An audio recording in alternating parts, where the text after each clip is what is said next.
특별 새벽기도의 첫날입니다. 우리 다 같이 찬송 드리며 나아가도록 하겠습니다. 찬송가 312장입니다.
하나님 아버지 감사합니다. 2022년 새해가 밝았습니다. 어제 신년 감사 예배를 우리가 온 교인들이 온라인으로 아버지 앞에 예배하고 또 오늘 아침부터는 신년 특별 새벽 기도회로 주 앞에 나아가게 됩니다. 하나님, 예배와 기도로 한 해를 시작하고 또 예배와 기도로 한 해를 마치기를 원합니다. 오직 주님께서 우리와 함께 하시기를 원합니다. 주여, 오늘 첫 시간 우리 사랑하는 성도들 각자 처소에서 또 하나님 앞에 시간을 맞추어 이렇게 한 마음으로 엎드려 예배하고 기도하올 때에 하나님 우리와 함께하여 주시옵소서. 우리의 심령들을 새롭게 하여 주시옵소서. 하나님, 주께 더 가까이 나가는 귀하고 놀라운 한 해가 되게 하여 주시옵소서. 우리를 둘러싸고 있는 여러 가지 일들이 우리를 때때로 억누를 때가 있어도 하나님이 계심에 우리가 조금 더 연약하여지지 아니하고 오히려 더 기쁨과 감사와 찬송으로 주 앞에 달려나가는 우리가 되게 하여 주옵소서. 오늘 첫날 새벽 예배입니다. 하나님 함께 하시고 이 시간 모든 분들에게 이루 말할 수 없는 큰 은혜로 더하여 주시옵소서. 감사 찬송을 돌립니다. 시종을 주 앞에 있다가고 예수님 이름으로 기도하옵나이다. 아멘. 할렐루야, 반갑습니다. 우리 연례적으로 매년 새해가 시작되면 첫 주간은 하나님 앞에 한 해의 소망을 가지고 특별 새벽 기도회로 지내오게 되었습니다. 이번에 특별한 사정으로 온라인으로 첫 번째 특세를 감당하게 되는데 날씨가 추워서 오히려 또 잘 됐을 수도 있습니다. 어쨌든 마음은 뜨겁게 또 열심을 다해서 우리 같이 이번 한 주간을 기도로 또 말씀으로 새로운 각오로 하나님께 나갈 수 있으면 좋겠습니다. 오늘은 창세기 26장 12절에서 25절 말씀까지 제가 봉독하고 또 말씀 증거하고 또 기도 제목 가지고 기도하겠습니다. 창세기 26장 12절부터 25절 말씀까지입니다.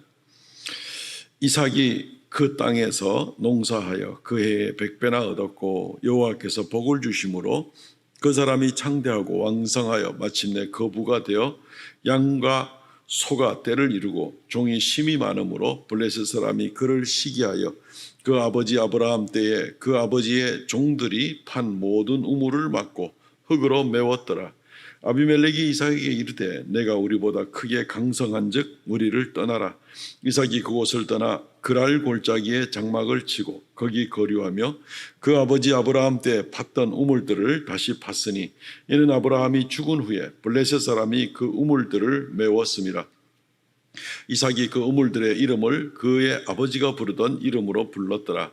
이삭의 종들이 골짜기를 파서 샘 근원을 얻었더니 그랄 목자들이 이삭의 목자와 다투어 이르되 이 물은 우리의 것이라 하매 이삭이 그 다툼으로 말미암아 그 우물 이름을 에색이라 하였으며 또 다른 우물을 봤더니 그들이 또 다툼으로 그 이름을 신나라 하였으며 이삭이 거기서 옮겨 다른 우물을 봤더니 그들이 다투지 아니하였으므로 그 이름을 르호봇이라 하여 이르되 이제는 여호와께서 우리를 위하여 넓게 하셨으니 이 땅에서 우리가 번성하리로다 하였더라. 이삭이 거기서부터 브엘세바로 올라가더니 그 밤에 여호와께서 그에게 나타나 이르시되 나는 내 아버지 아브라함의 하나님이니 두려워하지 말라. 내 종 아브라함을 위하여 내가 너와 함께 있어 내게 복을 주어 내 자손이 번성하게 하리라 하신지라. 이삭이 그곳에 제단을 쌓고 여호와의 이름을 부르며 거기 장막을 쳤더니 이삭의 종들이 거기서도 우물을 팠더라. 아멘. 오늘 이 본문을 중심으로 해서 주의 이름을 부르라 라는 제목으로 하나님 말씀을 같이 나누도록 하겠습니다.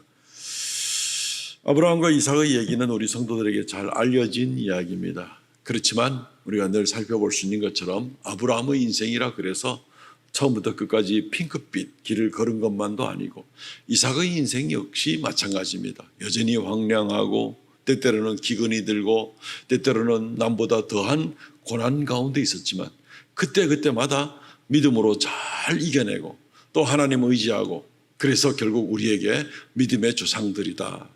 믿음의 놀라운 귀한 삶들로 말미암아 우리에게 본이 되는 그런 귀한 역사들을 우리가 보고 또 배우고 도전을 받게 되는 것입니다. 오늘 본문에 보게 되면 이삭이 그 땅에 농사하여 그의 100배나 얻었고 여호와께서 복을 주심으로 아주 축복된 말씀부터 시작이 됩니다. 그러나 실제로 이 본문이 있었던 바로 그 앞에 부분들은 이 과정이 그렇게 쉽지 않았던 것을 우리는 알게 됩니다. 왜냐하면 기근이 들었고 아버지 때에 그리고 아들 때에 이어서 최소한 60년 만에 한번 찾아올까 말까 한 그런 정도의 기근이 들어서 많은 고민과 또 어려운 환경 가운데 있는데 그래서 이집트로 내려가려 그러다가 이삭은 하나님의 말씀을 듣고 가나안 땅에 그냥 머물죠. 그리고 나서 그랄 왕 아비멜렉의 지경에서 같이 지내게 되었는데 그 땅에서 농사해서 100배나 얻었다라고 이야기를 하는 것입니다. 손바닥만한 이 이스라엘 땅에서 거기가 거긴데 이삭이 머물렀던 헤브론 지역이나 이제 그랄 왕이 머물렀던 그 그랄 지역이나 사실은 그냥 바로 이 옆에 있는 동네 안동이나 대구나 하는 이제 그런 정도 위치밖에 안 떨어져 있는데 그런데 이삭이 이 그랄 지역으로 가서 거기서 그 해에 100배의 소출을 얻었다. 말이 되지를 않죠. 전부 다 기근 때문에 이렇게 힘들어하고 있는데 어떻게 이게 말이 되는 이야기였습니까? 그런데 어쨌든 결과는 100배의 결실을 거두었다. 성경에 그렇게 기록을 하고 있습니다. 어떻게 이 일이 이루어졌는지 자연적으로는 설명할 방법이 없습니다. 그러나 분명한 것은 하나님이 이삭에게 약속의 땅을 떠나지 마라. 하나님의 언약을 떠나지 마라. 그리고 이삭은 순종했다는 겁니다. 그 순종이 힘들었지만 그렇지만 하나님의 말씀을 따라서 이삭이 순종했습니다. 그리고 그 결과 그 한 해 동안에 100배의 결실을 거두었다. 주변의 사람들이 전부 다 100배를 거두었을까요? 그렇지 않습니다. 그랄 땅은 여전히 목마르고 여전히 배고프고 여전히 흉년이고 이삭에게만 그런 복을 특별히 주었다는 겁니다. 너무 놀랍지 않습니까? 하나님은 얼마든지 그것을 가능하게 하실 수 있는 분이시죠. 그러고 보면은 사실 우리를 위협하고 있는 여러 가지 환경적 요소들이 우리에게 실제로는 그렇게 위협이 되지 않는다는 것을 알 수 있습니다. 하나님이 함께 하시느냐 하지 않느냐, 우리가 그 말씀을 순종해서 언약 가운데 머무느냐 머무르지 않느냐, 이게 중요하지. 하나님의 손에 붙잡히니까 이 가뭄 한가운데에 있는 그런 지역인데도 이삭은 100배의 결실을 거두게 되었더라 하는 것을 보게 되는 겁니다. 오늘 설교의 제목을 주의 이름을 부르는 역사가 있었다라고 이렇게 했는데, 이삭이 이 지역에 살면서 계속해서 하나님의 이름을 부르고, 오늘 우리가 읽은 25절 말씀에도 이삭이 그곳에 제단을 쌓고 여호와의 이름을 부르며 거기에 장막을 쳤더니 하나님의 이름을 부르는 자였다 하는 것을 우리가 알 수가 있죠. 사랑하는 성도 여러분, 지금 우리 주변에 둘러싸고 있는 코로나부터 시작해서 사회적으로 불안정하고 답답하고 어떻게 이 나라가 될 것인지 여러 가지 일들이 참 많이 있죠. 그런데 중요한 거는 이런저런 정치, 사회, 경제, 건강, 전 세계를 도는 이런 질병, 이 환경이 우리를 좌우하는 것이 아니라 정말 중요한 것이 무엇인지 우리가 말씀 가운데 배우게 됩니다. 주의 이름을 부르느냐 부르지 않느냐. 이때 우리가 얼마나 주님을 간절하게 바라보고 순종하며 하나님께 나아가느냐, 이것이 정말 중요한 관건인 것을 우리가 배우게 되는 것입니다. 그러므로 이 한 해 이제 연초 시작입니다. 이 한 해는 어떤 일이 있어도 나는 주의 이름을 부르고 나가겠다 하는 그런 마음을 가지고 결심하고 나가는 저와 여러분 되시기를 바랍니다. 놀라운 역사가 주변의 환경과 정세와는 관계없이 우리에게 일어나게 될 줄로 믿습니다. 오늘 말씀을 통해서 또 한 가지 생각해 볼 수 있는 것은, 이 주의 이름을 부르되 여전히 우리 주변에 이런저런 어려운 일들이 생길 수가 있는데 낙심하지 말고 포기하지 말라는 겁니다. 왜냐하면 주의 이름을 부르는 자에게 하나님이 분명히 놀라운 역사를 이루어 주시지만, 그러나 오늘 내가 원한다고 오늘 이루어지는 것이 아니라 하나님의 정한 때가 얼마든지 있기 때문에 우리는 그 때를 맞이하고 얻을 때까지 끝까지 하나님을 의지하며 주의 이름을 부르는 것이 필요합니다. 그냥 한 번, 두 번 기도해보고 안 되면 그냥 아이고 치우지 하나님이 안 도와주시는가 봐, 아니면 더 큰 의심을 하는 그런 사람들도 심지어 볼 수가 있는 것을 보게 됩니다. 이삭이 잘 되어 나가니까 주변에서 시기 질투를 하는 그런 모습을 보게 됩니다. 이 세상에 시기 질투야 늘 많죠. 마귀가 창세기 3장에서부터 하나님이 인간을 사랑하니까 그거 시기 질투해서 인간 쓰러뜨리려고 인간을 교만하게 만들어서 결국 범죄하게 만드는 그런 일들을 보게 됩니다. 시기와 질투는 반드시 범죄로 나가게 될 가능성이 참 많습니다. 요셉의 형들은 요셉을 시기 질투해서 동생을 팔아먹는 범죄로 나가는 것도 보게 됩니다. 예수님 당시의 제사장들과 바리새인들은 예수님을 시기 질투해서 예수님을 십자가에 내모는 모습도 우리는 보게 되는 것입니다. 가인과 아벨은 가인이 아벨의 제물만 받아들이는 것을 보고 그것을 시기 질투하는 모습을 보게 되는 겁니다. 시기 질투 있죠. 예. 우리는 이 세상에서 시기 질투 받을 수 있습니다.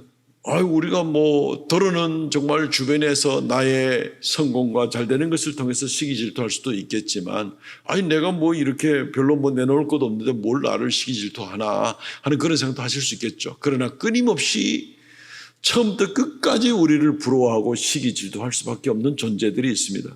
천사들도 우리를 부러워하지요. 마귀는 거기에 시기 질투까지 나가서 창세기 때부터 시작하던 일을 지금도 계속하기 원합니다. 우리를 쓰러뜨리고 우리를 시험에 들고 이런저런 핑계, 환경 등등으로 말미암아서 우리로 하여금 하나님에게서 멀어지게 만들어서 우리를 실족하게 만들고, 그 시기 질투는 끊임없이 있게 되는 겁니다. 이삭이 이렇게 잘 돼 나가는 모습을 보자 주변에 있던 이 아비멜렉의 수하에 있던 그런 사람들이 시기 질투해서 방해를 하는 모습을 보게 됩니다. 이삭이 우물을 팝니다. 그러면 그들이 와서 우물을 막아버리고 흙으로 메워버립니다. 세상에 이렇게 심술궂고 못된 사람들이 어디 있습니까? 근데 그렇게 하는 사람들이 있더라는 겁니다. 이삭이 처음에 우물을 파서 물이 나는데 이 그랄 왕의 사람들이 와서 그 우물을 흙으로 메워버리고 돌로 던져버리고 참 못된 짓을 합니다. 그래서 싸웠다. 그래가지고 에세크다라고 이름을 짓습니다. 그 다음에 또 하니까 또 문제가 생겨서 신나라 짓고, 그 다음에 또 우물을 파니까 또 분쟁이 날 수밖에 없는데, 이제는 더 이상 그들이 포기를 했는지 이제는 르호봇이다 이름을 지었습니다. 르호봇은 넓다, 광활하다. 지금도 이스라엘에 르호봇이라는 그런 도시 이름이 있는데, 넓다, 광활하다. 아, 이제는 더 이상 우리를 방해하지 않는구나. 이삭은 끊임없이 계속해서 그냥 뭐 화를 내고 포기하고 뭐 낙심하고 여러 가지 반응도 기대할 수 있는데, 이삭은 포기하지 않고 하나님께서 100배의 결실을 주셨으니 하나님이 우물의 문제에 있어서도 다른 문제에서도 여전히 함께 하실 것이다 라는 그러한 의지를 가지고 하나님 앞에 끝까지 연약하지 않고 나갔던 그런 모습을 보게 됩니다. 그리고 나서 결국은 이제 브엘쉐바에 이르러서는 거기서 하나님께 제단을 쌓고 하나님께 또 영광을 돌리고 예배하면서 이제 하나님께서 우리를 분명하게 은혜를 주시고 더 큰 축복의 때를 지금 주셨구나. 그래서 이제 브엘쉐바다라고 이름을 지었습니다. 그 브에르라는 말은 우물이라는 뜻이고, 쉐바라는 얘기는 맹세라는 말입니다. 이제는 더 이상 저들이 방해를 하다 더 이상 방해를 못하게 되니까 이제는 이 아비멜렉이라든가 그 사람들도 깨닫고 저 사람을 더 이상 건드려서는 안 되겠구나 하는 것을 깨닫고 우리하고 맹세를 맺자. 맹세라 해서 사고 불가침 조약을 맺자. 더 건드렸다가는 이 사람 때문에 저 사람에게는 분명히 지금 하나님이 함께 하시는 모습이 보이니까, 근데 이거 계속 건들다가 방해를 하다가 우리가 큰일 나겠구나 싶어 놓으니까 자기들이 먼저 두 손을 들고 와서 우리하고 조약을 맺자. 그렇게 해서 이제 맹세의 조약을 맺게 되는 겁니다. 그래서 이삭은 그 이름을 맹세의 우물이다, 브엘쉐바다, 이렇게 브엘쉐바라고 이름을 붙이는 모습을 보게 되는 겁니다.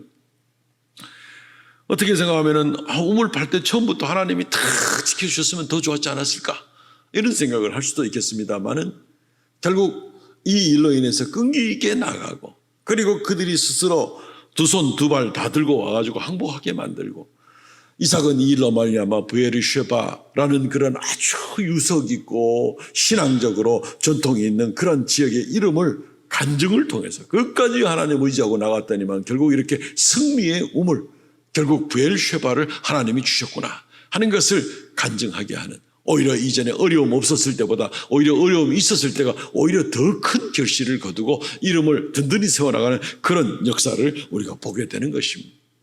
우리 생각에는 모든 것을 지금 오늘 기도하면 오늘 모든 것이 당장 이루어지고 놀라운 역사가 있기를 원하지만, 오히려 하나님은 더 큰 역사, 더 놀라운 열매를 거두기 위해서 잠시 우리에게 인내하고 기다리게 할 그럴 계획도 얼마든지 있다는 것을 생각하면 명백하게 주의 이름을 부르는 자, 하나님께 제단을 쌓는 자, 하나님께 의지하는 자, 그리고 인내하고 나가는 그런 역사가 있을 때는 놀라운 일들이 우리에게 반드시, 우리를 사랑하시는 전능하신 하나님에 의해서 반드시 역사가 이루어지게 될 거라는 것입니다.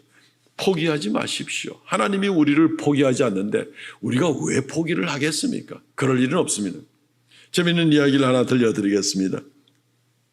상당한 재력가의 아버지를 두고 있었고 귀족 집안의 어머니 사이에서 태어난 그러한 이 귀한 집에 태어난 딸이 있었습니다. 그리고 어릴 때부터 발레 수업도 하고 부족한 것이 없고 배가 고픈지도 모르고 자라났습니다. 이 소녀가 2차 세계대전을 만나게 됩니다. 그럴 때 아버지가 투옥되고 그리고 가세가 완전히 기울기 시작을 합니다. 그렇게 부유하고 유복한 가정에서 자라나다가 이제 이 소녀는 이제 먹을 것도 없어서 튤립 뿌리로 연명을 해야 되는 그 과정까지 나오게 됩니다. 가혹한 전쟁을 겪으면서 기적적으로 생명을 유지하게 됩니다. 그리고 나서는 그 이후에 온갖 일들을 다 굳은 일들을 하게 됩니다. 그러고 나서 후일에는 결국은 아주 사람들에게 사랑 많이 받는 유명한 영화 배우가 되는 그러한 한 소녀가 있었습니다. 이 여인이 자기 아들에게 이런 편지를 남깁니다. 전쟁은 끝났는데 내 인생은 여전히 전쟁 중이었다. 전쟁 후에 먹고 살기 위해서 나는 안 한 일이 없었단다.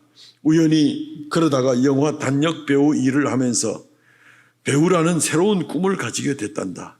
연기하는 순간만큼은 발레를 할 때처럼 자유로운 기분이 들었지. 이 꿈이 생긴 이후로 호텔 접대원, 열차 승무원, 담배 판매원까지 연기만 할 수 있으면 아무리 단역이라도 기꺼이 그 일을 감당했단다. 그러다가 어느 날 나한테 기회가 찾아왔지. 영화 제작비가 부족했던 한 영화 감독이 신인인 나를 캐스팅한 거야. 그리고 그 감독도 나도 예상하지 못한 일이 벌어졌단다. 영화가 개봉되고 나서 집 밖에 나섰는데 사람들이 날 보더니 놀라서 소리를 치며 말했어. 로마의 휴일 오드리 헵번 하고 소리를 치는 그런 모습을 보게 된 거야. 그동안 그렇게 나를 지치고 힘들게 했던 내 전쟁도 이제 끝이 났단다. 아들아, 삶은 항상 좌절을 주고 때로는 내 꿈을 포기해야 하는 상황이 올지도 모른다. 하지만 너는 그때마다 기억해 주겠니? 세상은 꿈을 좌절시킬 만한 힘을 충분히 가지고 있지만 거기까지뿐. 내 꿈을 다시 꿈꾸며 다시 이렇게 세우겠다는 그 내 마음까지 어떻게 할 수는 없었단다. 계속해서 꿈을 꾸기를 바란다. 그러면 반드시 이겨낼 수 있을 거라고 나는 확신한단다. 그 유명한 그 오드리 헵번이라는 이 여배우가 자기 아들에게 남긴 그런 편지입니다. 사랑하는 성도 여러분, 인생 가운데서 얼마든지 이런 일이 있을진데 똑같은 인생 가운데 살면서 더구나 우리를 결코 포기하지 않는 그런 하나님께서 우리를 도우시고 붙드실 때에 우리가 포기하고 우리가 좌절하고 우리가 낙심하고 그럴 이유는 아무도 없습니다. 말씀드렸듯이 이 일들이 또 조금 시간이 걸리는 일들이 오히려 하나님의 더 큰 영광, 더 놀라운 뜻을 나타내기 위해서 아직까지 잠시 동안만 우리에게 감추어 두고 기도의 응답이 미루어지도록 하실 줄 누가 알겠습니까? 말씀을 맺겠습니다. 사랑하는 성도 여러분, 이 한 해 동안 우리는 주의 이름을 부르시기를 바랍니다. 포기하지 말고 어쨌든지 주님만 의지하면서 끝까지 매달리시기를 바랍니다. 하나님께서 놀라운 역사 가운데서 우리를 반드시 승리하게 하는 귀한 한 해가 되게 하실 줄로 믿습니다. 아멘. 이 시간 우리 같이 한번 통성으로 기도했으면 좋겠습니다. 이번 한 주간 동안 매일 두 가지 기도 제목을 드리면서 기도할 텐데 오늘은 이런 기도 제목을 가지고 기도하겠습니다. 2022년 우리를 새롭게 하소서, 새 힘을 주옵소서, 새 역사를 행하시옵소서. 또한 코로나 확진자들을 위로하시고 또 격리되어 있는 분들을 위로하시고 또 여러 가지로 육신적으로 연약해 있는 형제들에게 새 힘을 주시고 우리의 몸과 마음을 회복시켜 주옵소서. 이 시간 통성으로 간절하게 2022년 우리를 새롭게 하소서, 우리 주변에 있는 형제자매들을 도와주시옵소서. 이 기도 제목 가지고 간절하게 통성으로 같이 한번 기도하겠습니다. 주 하나님 은혜를 감사합니다. 새해가 밝았습니다. 우리를 답답하게 하는 것 같지만 뒤돌아보면 새로울 것도 없는 매년마다 우리에게 오고 오는 그러한 파도 가운데 우리가 또 넘어야 될 일들, 우리에게 반복되는 것일 뿐인 것을 우리가 알게 하여 주옵소서. 그러나 우리가 두려워하지 아니하고 오늘 말씀처럼 담대하고 승리하며 나가기를 원합니다. 주의 이름을 부르며 여전히 인내하며 하나님께 영광 돌리기를 원하옵나이다. 하나님, 우리 사랑하는 모든 성도들에게 이 한 해가 새로운 한 해가 되게 하시고 하나님 앞에 우리 자신이 새롭게 되고 하나님 앞에 새 힘을 얻고 하나님의 새 역사를 위하여 우리가 기꺼이 쓰임받는 귀한 역사 있게 하여 주옵소서. 내일 일을 알지 못한 우리를 알지라도 하나님의 역사로 말미암아 넉넉히 승리하고 이 해가 또 저물어가는 때에는 뒤돌아보며 하나님께 감사와 찬송과 영광을 돌리는 그 우리가 되게 하여 주옵소서. 하나님 아버지, 코로나 전염병이 온 세상에 퍼지는 가운데 우리 형제들 자매들 가운데서도 몇몇이 어려움을 겪고 있습니다. 그러나 건강 주심을 또한 감사합니다. 또한 형제 자매 옆에 있으면서 잠시 격리 가운데 있는 형제 자매들도 있습니다. 일일이 주님 기억하여 주시고 이 불편함 가운데서 감사가 새로운 조건이 나오게 하여 주시옵소서. 오직 주 앞에 감사의 찬송이 더욱 새로워지게 하여 주옵소서. 아버지 하나님, 이로 인하여 온 교회 성도들이 서로 위로하고 서로 사랑하며 이때 더 그리스도인의 참된 모습을 나타내는 우리 모두가 되게 하여 주시옵소서. 영육간에 강건케하옵소서. 또 이 일뿐 아니라 또 다른 일들로 인하여서 육신이 연약하고 힘들어하고 있는 성도들도 얼마든지 있습니다. 주여 긍휼을 베풀어 주시고 우리 대구 삼성교회 이재단에 속해 있는 모든 사랑하는 성도들이 주의 사랑과 주의 위로와 주의 새롭게 하심과 주의 은혜로 말미암아 영육간에 회복되고 능력 가운데 새롭게 되고 오직 하나님 앞에 승리의 외침을 가지고 주 앞에 나가는 온 성도들, 그 가정들, 모든 삶의 현장들, 사람의 터 위에까지 하나님 함께하여 주시옵소서. 긍휼을 더하여 주시고 믿음으로 견고하게 새롭게 놀랍게 일어서는 우리가 되게 하여 주시옵소서. 감사와 찬송을 돌렸고 예수님 이름으로 기도하옵나이다. 아멘.